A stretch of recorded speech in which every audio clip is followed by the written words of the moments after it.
안녕하세요. 미국생활 101 채널입니다. 영상을 찍고 있는 지금 한국은 2월 1일이고 제가 살고 있는 미국은 아직 1월 31일입니다. 1월 한 달을 마무리하면서 어떤 영상을 찍으면 좋을까 생각을 하다가 제가 이번에 2024년에 세웠던 한 가지 할 것과 한 가지 하지 말 것, one to do and one not to do에 대해서 여러분들께 나눠보려고 합니다. 여러분들의 1월 포트폴리오는 어떠셨나요? 또 빨간 부분도 보이지만 대부분이 많이 상승을 했습니다. 엔비디아가 24%나 오를지, 또 비슷하게 테슬라가 24% 떨어질지, 마이크로소프트와 애플이 이렇게 갈릴지, 애플에 반해서 벅샤 해서웨이는 이렇게 오를지, 이러한 부분들을 누군가는 본인이 투자하고 있는 종목을 예측할 수 있었겠지만 대다수의 사람들은 내 종목과 나의 관심 종목과 다른 종목들이 어떻게 변화할지 알지 못할 것입니다. 제가 1월 한 달 동안 있었던 뉴스를 몇 개 가져왔는데요. 여기에는 내가 투자하고 있는 종목이 있을 수도 있고 내가 투자하지 않는 종목, 아니면 전혀 관심이 없지만 직간접적으로 우리는 소식에 노출되어 있고 많은 정보들을 듣게 됩니다. 그래서 저는 제 자신에게 물었습니다. 과연 나는 뉴스와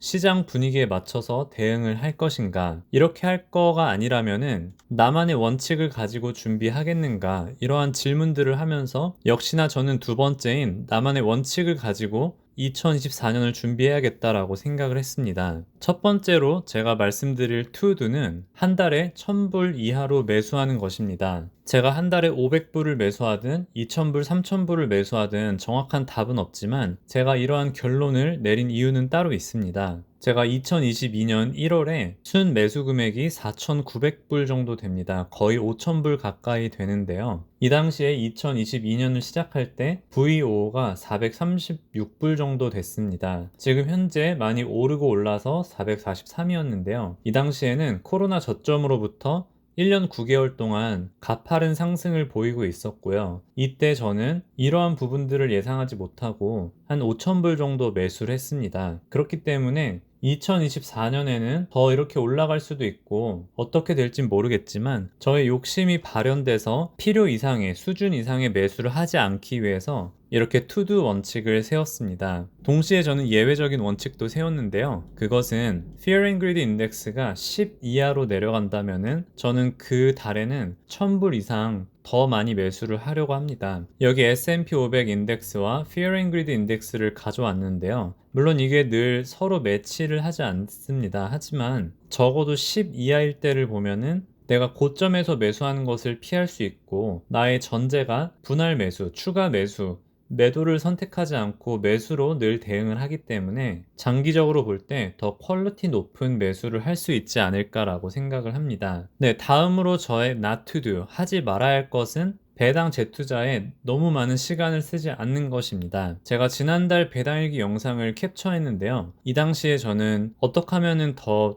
12월에 배당을 많이 받을까 해서 제 나름대로 머리를 굴려서 12월에 거의 배당을 받는 족족 ETF에 투자를 했습니다. 물론 이러한 선택이 뭐 그렇게 나쁜 건 아니지만 저는 배당을 받으면 어떤 종목에 투자할까, 오늘 투자하면은 언제 배당을 받을까에 또 많이 신경을 써서 이렇게 신경 쓴 시간을 합치면은 그래도 꽤 됨을 깨달았습니다. 그래서 2024년에는 이러한 부분을 신경 쓰지 않고 같은 종목에 재투자를 하려고 합니다. 제가 2023년 받은 배당을 정리한 내용들입니다. 버라이즌 같이 꾸준히 조금씩이라도 매수를 했을 때 61, 62, 65, 70 이런 식으로 배당이 증가하는 모습을 볼 수 있지만 뭐 예를 들어서 에브비 같은 경우에는 매 분기마다 29불을 받았습니다. 비자 같은 경우에도 12월에 배당을 올리기 전에는 추가 매수가 없어가지고 계속해서 같은 배당을 받았고요. 그래서 2024년에는 모든 종목이 배당이 성장하는 그러한 효과를 노리고 있습니다. 앞서 보여드린 이 화면에서는 어느 정도 타이밍을 계산해서 투자를 한다면은 제가 받는 배당은 타이밍과 상관없이 재투자를 해서 타이밍을 생각하는 것과 생각하지 않는 것,